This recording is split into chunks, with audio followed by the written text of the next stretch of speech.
উদ্দেশ্য সম্বন্ধে আমি একটু বলতে চাই।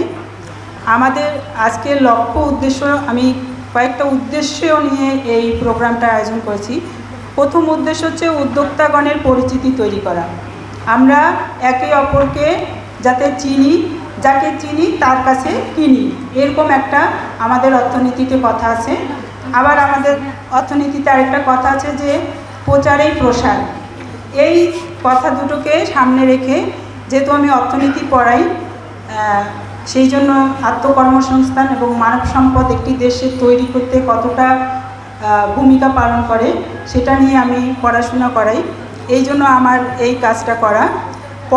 পরবর্তী লক্ষ্য হচ্ছে পারস্পরিক অভিজ্ঞতা বিনিময়, যেটা এতক্ষণ আপনারা করলেন। আপনারা প্রতিটা উদ্যোক্তাকে সুযোগ দেওয়া হয়েছিল যে পারস্পরিক অভিজ্ঞতা আপনারা বিনিময় করেছেন। 3 নম্বর হচ্ছে ব্যবসায়িক পরিধি বৃদ্ধির জন্য একে অপরের পরামর্শ বিনিময়, প্রচারে প্রসার, মূলনীতি গ্রহণ করা এবং উদ্যোক্তা ফাউন্ডেশন বা উদ্যোক্তা উন্নয়ন সমিতি তৈরির বিষয়ে মতামত। আমি একটা কমিউনিটি তৈরি করতে চাচ্ছি উদ্যোক্তাদেরকে নিয়ে। এখানে উদ্যোক্তারা আমরা সবাই একটা গ্লোবের মধ্যে থাকব, অর্থাৎ বাংলাদেশে আমরা একটা গ্লোবালাইজেশন, যে আমাদের এখন গ্লোবালাইজেশনের যুগ, এই বিশ্বায়নের যুগে আমাদেরকে এক ছাতার নিচে থাকা অনেক জরুরি। সেই জন্য আমার এই আয়োজনটা করা।